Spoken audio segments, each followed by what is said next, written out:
안녕하세요. 연애 박사입니다.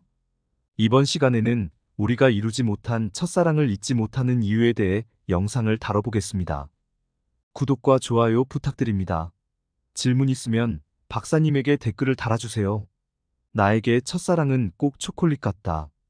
그 시절 누군가를 절절히 사랑했던 나의 마음은 참 달콤하지만 녹으면 녹을수록 쓴맛을 풍겨오는 초콜릿처럼 이루어지지 못한 단꿈이라는 사실은 내게 사무치게 씁쓸한 감정을 선물한다.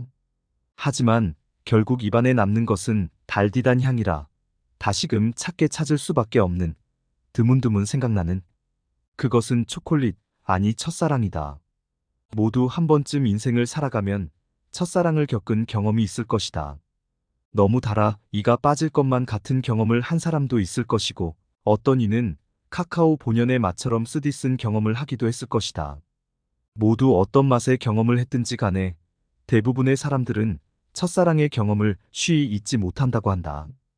이처럼 첫사랑은 우리에게 흔히 평생 잊지 못하는 것이라고 인식되며 일종의 질투 유발 장치로서 기능을 하기도 하는데 왜 우리가 첫사랑을 잊지 못하는 것인지 명확한 답을 내리기는 쉽지 않다. 단순히 처음이라는 이유로 우리가 첫사랑을 잊지 못하는 것이라면 우리의 모든 처음들은 쉽게 잊혀지지 않아야 할 것인데 꼭 그런 것은 아니기 때문이다. 생각해보라. 당신은 첫 친구와 함께 보냈던 기념일을 기억하는가? 사실 첫 친구가 누구인지도 가물가물할 것이다. 똑같이 7살에 첫 친구와 첫사랑을 했다고 하더라도 후자가 훨씬 선명하게 기억이 날 것이다. 왜 다른 처음과는 달리 유독 이상하게 첫사랑만은 우리의 기억 속에서 쉽게 사라지지 않는 것일까? 첫 번째 이유, 아미그달라의 활성화. 과학계에서 주장되고 있는 이유 중 하나는 바로 아미그달라의 활성화이다. 좀 더 자세히 말해보자면 사람의 대뇌 중에서는 감정과 관련된 변연계라는 부분이 있는데 이 중에서도 아미그달라라고 불리는 영역은 강렬한 상황의 순간에 활성화가 되면서 감정과 관련된 순간들이 기억에 남게 한다.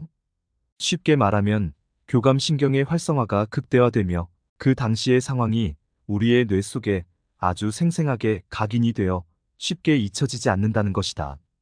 교감신경의 활성화, 각인 이런 단어들이 쉽게 와닿지 않을 수 있다.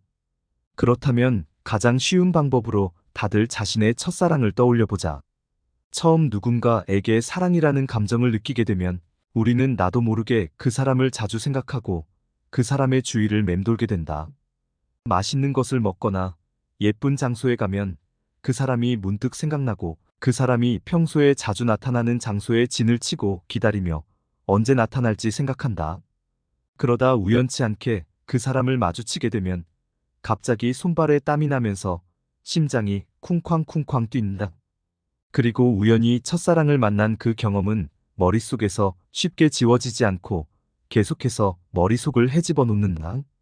만약 당신이 첫사랑에게 사랑 고백을 하거나 성공적인 고백으로 사귀게 되어 스킨십 또는 키스를 하게 되었다면 아마 더 큰 심장 고동을 느끼게 될 것인데 그러한 심장 고동과 비례해 당신은 그 첫사랑을 더 쉽게 잊지 못하게 될 것이다. 그리고 그러한 첫사랑과 헤어지게 된다면 처음 겪는 사랑에 대한 큰 상실감의 이후에 하게 되는 사랑보다 더 큰 충격으로 다가오게 되고 그 결과 더 깊숙이 기억 속에 남게 되는 것이다. 이때 그렇다면 모든 사랑은 다 똑같이 기억에 남아야 하는 것 아닌가? 하는 의문이 들 수 있다. 다시 말해, 첫사랑은 처음이라는 것이 포인트일 뿐, 사랑의 감정이 유독 크기 때문에 첫사랑이 아니라고 주장할 수 있다는 것이다. 이에 대해 아미그달라의 활성화를 주장하는 사람들은 다름과 같이 말한다. 복싱에서 맞을 준비를 마친 뒤 한 대 맞는 것과 예상치 못하게 한 대를 맞는 것 중 후자가 더 센 공격으로 느껴지듯이 전혀 예상치 못한 순간 나타난 첫사랑이 사랑에 대한 면역이 없는 우리에게 큰 감각을 보내는 순간 우리는 더 크게 아미그달라가 활성화된다고 말이다. 다시 말해 지금까지 쉽게 경험해보지 못했기에 그 두려움이나 설렘의 정도가 다른 것보다 훨씬 크고 그래서 아그달리마의 극대화는 다른 이유의 사랑보다 더욱 강하다는 것이다. 두 번째 이유, 자이가르닉 효과. 한편 또 다른 주장을 하는 사람들도 존재한다. 그것은 바로 자이가르닉 효과이다. 이 효과는 쉽게 말해 끝내면 모든 것이 잊히지만 끝내지 않으면 기억된다는 것이다. 아, 뭔가 알듯 말듯한가?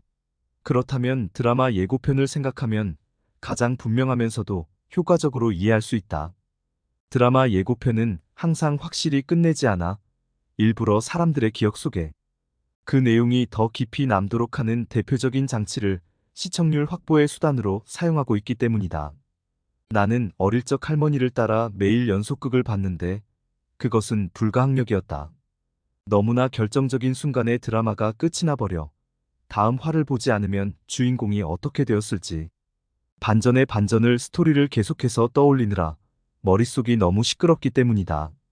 즉 항상 주인공의 출생의 비밀이 밝혀지기 직전이나 핍박당하던 주인공의 고구마 같은 스토리에서 사이다를 먹기 바로 직전과 같이 정말 궁금해 미치기 직전인 순간에 음악이 흘러나오며 예고편을 마주해야 했기에 난 항상 어쩔 수 없이 다음날 연속극이 방영할 시간에 할머니와 함께 나란히 텔레비전 앞에서 다음 화를 기다렸다.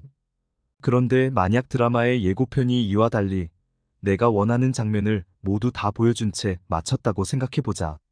그랬다면 내가 과연 본방사수를 하겠다고 그 자리에 앉아 있을까?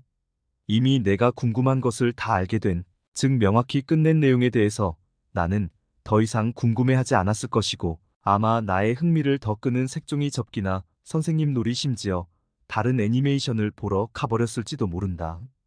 이처럼 확실히 끝내지 않아 일부러 사람들의 기억 속에 더 깊이 남는 것, 그것이 바로 자이가르닉 효과, 다른 말로는 미완성 효과라고 부른다. 이들은 첫사랑 역시 자이가르닉 효과의 일환이라고 말한다. 확실히 사랑을 하고 매듭을 지었던 다른 사랑과는 달리 끙끙 앓다가 아쉬운 실패를 맛봤던 첫사랑은 우리의 기억 속에 더 깊이 남아있다는 것이다. 과연 진실은 무엇일까? 여러분은 두 근거들을 들으며 어떤 생각을 하셨나요? 무엇이 더 타당한 근거처럼 느껴지셨나요? 사실 명확한 답이 무엇인지 그 누구도 알지 못합니다. 그저 하나의 학설들에 불과하죠. 그리고 실제로 우리는 무엇이 명확한 답인지 알지 못해도 상관없습니다. 그저 우리가 살아가며 희미하게 남아 나의 초콜릿을 떠올리게 되는 날이 있다면 억지로 그 일을 잊으려 하거나 더 생생하게 기억해내려 할 필요 없이 그냥 이런 생리적 현상 때문에 그런 것이구나 라고 생각할 수 있는 토대를 마련했다면 충분할 테니까요. 우리는 상당히 많은 순간을 겪으며 살아갑니다. 그 많은 순간 속에서 어떤 파편의 기억이 잊혀지지 않고 오랫동안 지속되어 남겨져 있다는 것은 정말 뜻깊은 것이라고 생각합니다. 저는 이 글을 쓰면서 그 이유를 명확히 밝히지는 못했지만 제게 또 다른 의미의 잊혀지지 않는 사랑스러운 초콜릿을 선물해주는 저의 신기한 신체에 감사하는 시간을 가지게 되었습니다. 여러분도 이 글을 읽으시면서 오랜만에 추억 여행을 한번 해보시는 것은 어떨까요? 이상 마치겠습니다. 모두들 건승하시고 구독, 좋아요 부탁드립니다.